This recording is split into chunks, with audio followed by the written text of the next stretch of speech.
Hello students, कैसे हैं आप सब। आई होप आप सब अच्छे होंगे। आईसीटी वर्चुअल क्लासरूम में आप सबका स्वागत है। मैं विकास। बच्चों, क्लास 6 का मैथ्स हम कर रहे हैं और रिवीजन यहाँ पे चल रहा है नंबर सिस्टम का। ठीक है, उम्मीद करता हूँ आप अच्छे से इसको करेंगे सॉल्व। तो ये क्वेश्चन है बच्चों आपके लिए। ठीक है, ये क्वेश्चन करेंगे 12th। Largest 5 digit number having 3 different digit is. तो सबसे बड़ा 5 अंकों का नंबर बताना है, 5 अंकों की संख्या बतानी है जिसमें 3 अलग अलग अंक हैं। ठीक है, कैसे बताएंगे आप? तो 5 अंकों की संख्या, सबसे पहले तो ये ध्यान रखिए कि उसमें 5 अंक नहीं चाहिए, हमें 3 ही अंक चाहिए। तो 3 अंक के लिए हम क्या करेंगे, हम कोई भी एक अंक, ठीक है, कोई भी एक अंक उसको हम 3 बार रिपीट कर सकते हैं, तभी तो 5 अंकों की संख्या बनेगी। तो देखिए, मुझे बताइए कि डिजिट्स कौन सी होती है।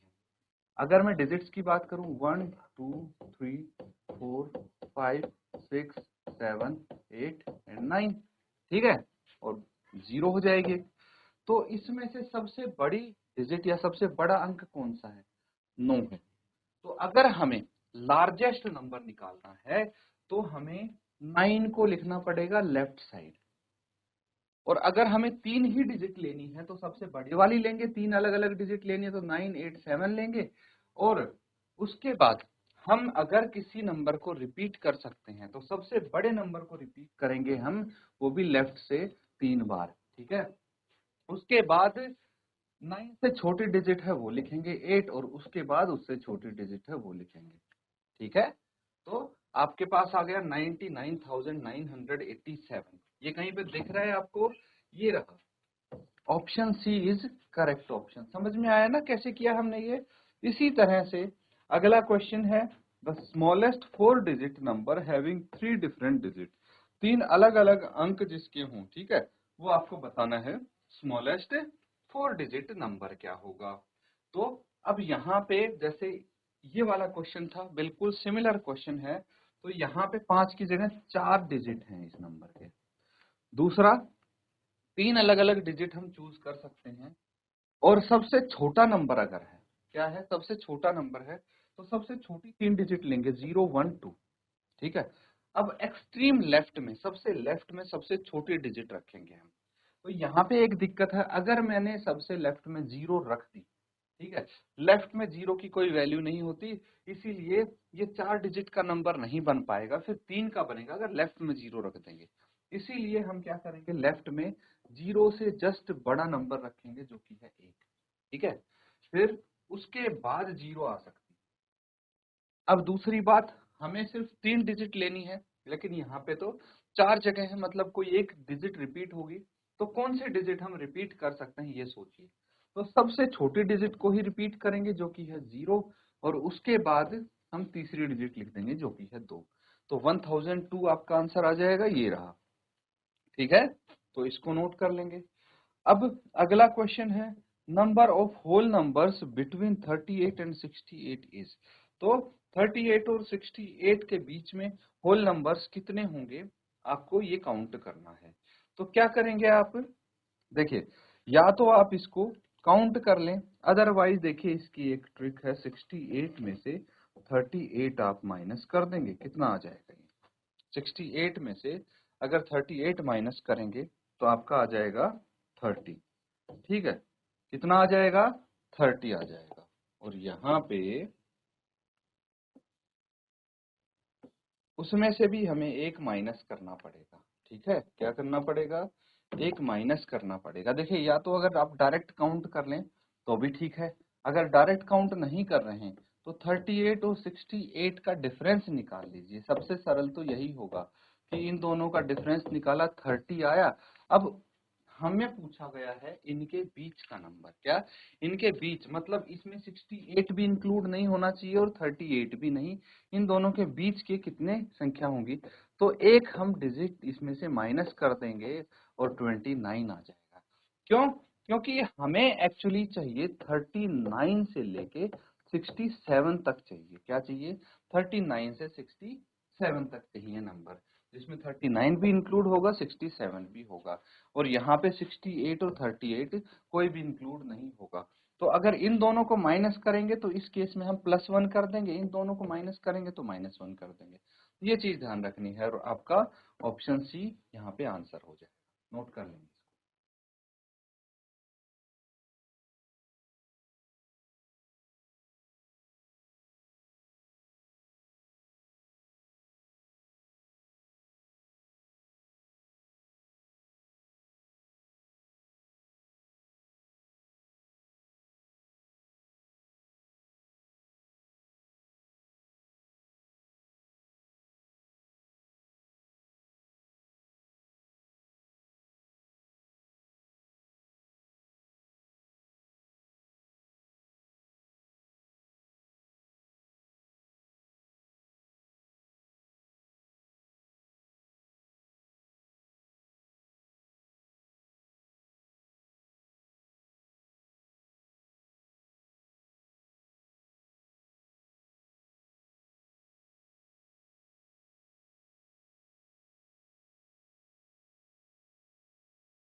तो नोट कर लिया सबने?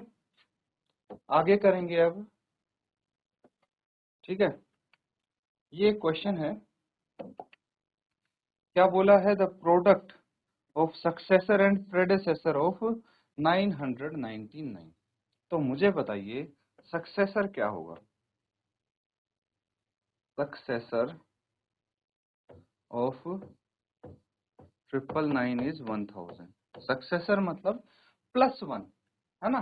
एक अगला नंबर, तो इसमें एक जोड़ देंगे, और प्रेडेसेसर ऑफ 999 मतलब एक माइनस कर देंगे तो 998 आ जाएगा। अब अगर इनका प्रोडक्ट निकालना है तो 998 इंटू 1000 कितना आ जाएगा? ये 998 ये आ जाएगा। ठीक है, तो 998 और ये 30, option B will be correct option होगा ना? इस तरह से कर सकते हैं बच्चों, तो नोट कर लीजिए इसको। अगला क्वेश्चन करेंगे फिर।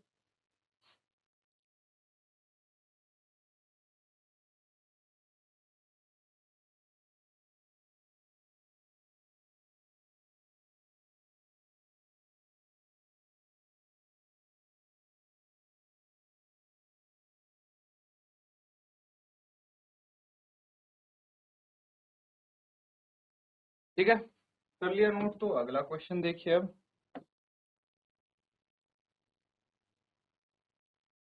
ये है एक सवाल, क्या बोला गया है? The product of a non-zero whole number and its successor is always an even number, an odd number, a prime number divisible by 3। कौन सा होगा इसमें से?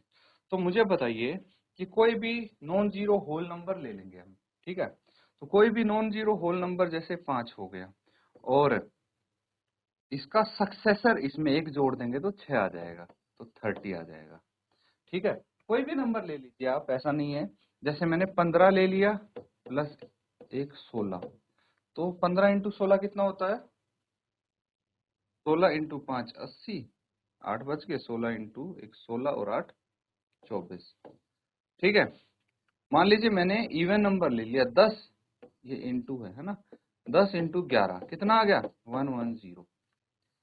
तो यहाँ पे एक चीज ध्यान देनी पड़ेगी, अगर हमें कोई भी नॉन जीरो होल नंबर और उसका सक्सेसर लेना है, तो उसमें एक तो होगा हमारा ऑड नंबर और एक होगा हमारे पास इवन नंबर, और अगर दोनों का प्रोडक्ट करेंगे तो हमेशा इवन नंबर आएगा।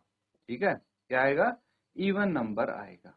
तो हमेशा इवन नंबर आएगा, तो ऑप्शन ए करेक्ट हो जाएगा आपका। नोट कर लेंगे इसको।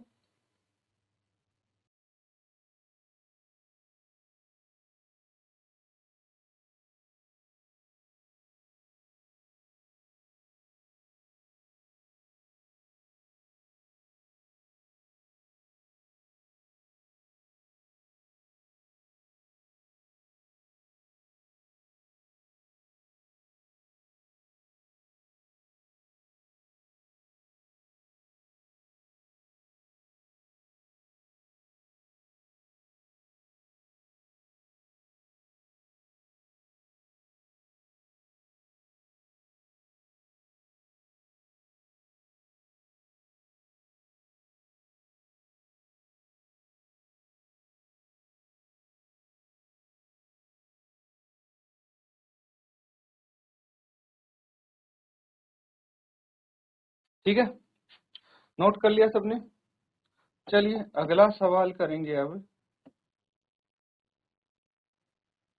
ये है नेक्स्ट क्वेश्चन आपके पास। A whole number is added to 25 and same number is subtracted from 25. The sum of the resulting numbers is। तो मतलब इसमें क्या पूछा गया है, यहाँ पे हम इसको कर लेते हैं। Let the number be x। जो नंबर है उसको x मान लेते हैं। अब सबसे पहले क्या बोला गया है कि 25 में हमने होल नंबर जोड़ दिया है, तो 25 प्लस x आ गया। दूसरी बात क्या बोली गई है, same number is subtracted from 25। 25 से हमने सेम नंबर को सब्ट्रैक्ट कर दिया है। The sum of resulting numbers is. एक रिजल्टिंग नंबर हमारे पास ये आ गया है, एक रिजल्टिंग नंबर ये आ गया है। दोनों को ऐड जब हम करेंगे तो कितना आ जाएगा, ऐसे ही तो करेंगे 25 plus x plus 25 minus x, दोनों को हम क्या कर देंगे, यहाँ पे जोड़ देंगे, ऐड कर देंगे। तो ये यहाँ पे ब्रैकेट भी अगर हम हटाते हैं तो कोई फर्क नहीं होगा, ये एज इट इज आएगा। अब देखिए ये प्लस एक्स है, ये माइनस एक्स है, ये आपस में कट गए और ये 25 प्लस 25 50। तो 50 आपका आंसर आ गया। अगर सम ऑफ रिजल्टिंग नंबर पूछा है तो करेक्ट ऑप्शन सी होगा, नोट कर लेंगे।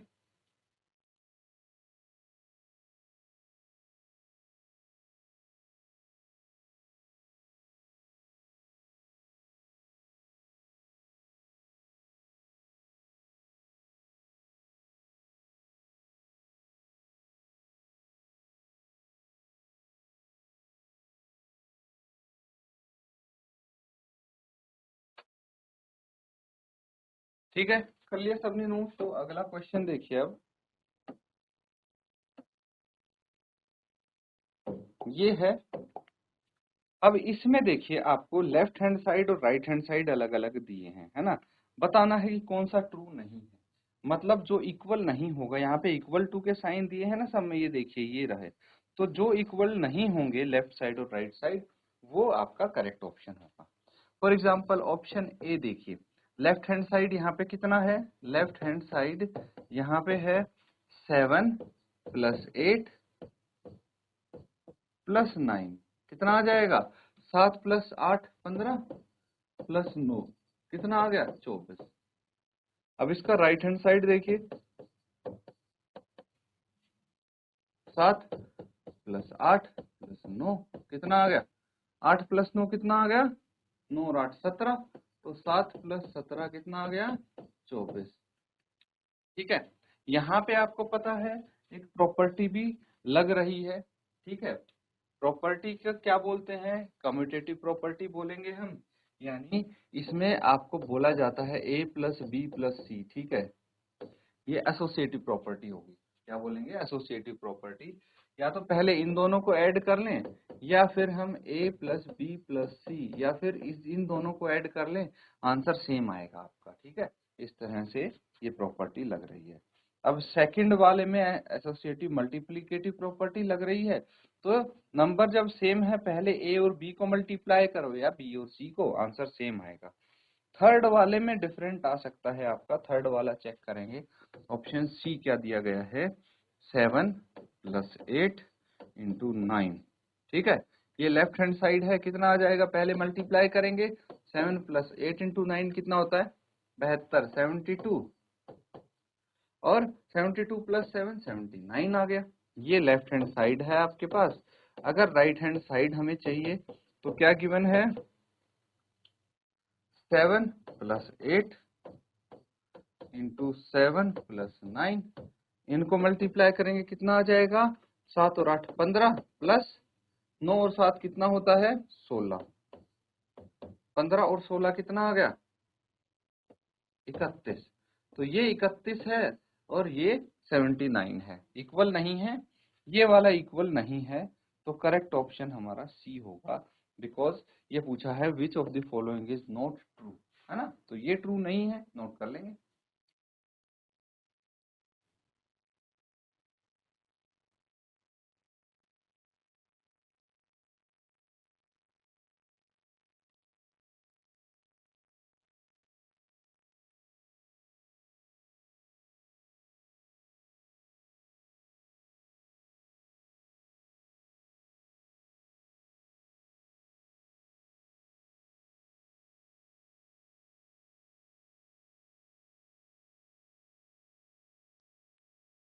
ठीक है, अगला करते हैं।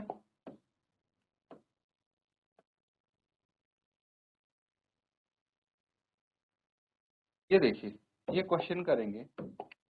आपको बोला गया है कौन सी स्टेटमेंट सही नहीं है, ट्रू नहीं है, ये आपको बताना है। Which of this statement is not true. तो सबसे पहली statement, both addition and multiplication associative for whole number. मैंने बताया था एसोसिएटिव प्रॉपर्टी क्या कहती है कि भाई a plus B plus C कर दो, या फिर a plus B plus C. तो associative property for whole number under addition क्या कहती है कि भाई इनका आंसर सेम होगा। ठीक है, एसोसिएटिव प्रॉपर्टी फॉर मल्टीप्लीकेशन क्या कहती है कि अगर a इंटू बी पहले करो या फिर b इंटू सी करो पहले, आंसर सेम आएगा। तो ये प्रॉपर्टी फॉलो होती है, अभी पिछले क्वेश्चन में हमने देखा भी जो किया था।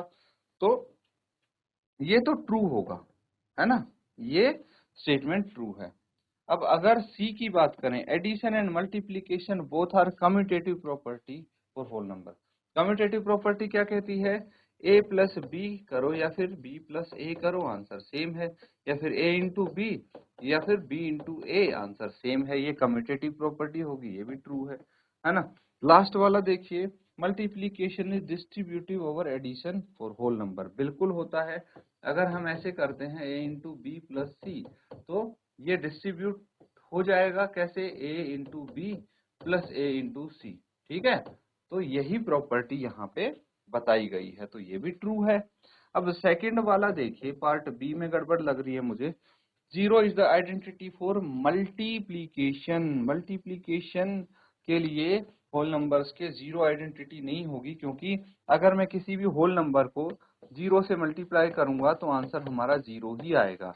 तो यहाँ पे मल्टीप्लीकेशन की जगह अगर होता एडिशन, क्या होता, एडिशन होता, क्योंकि zero is the identity for addition of whole numbers, multiplication नहीं होगा, इसीलिए ये आपका ट्रू नहीं होगा। तो आपका करेक्ट आंसर क्या आया, B is the correct answer. ठीक है, आ रहा है समझ में, तो इसको नोट कर लेंगे।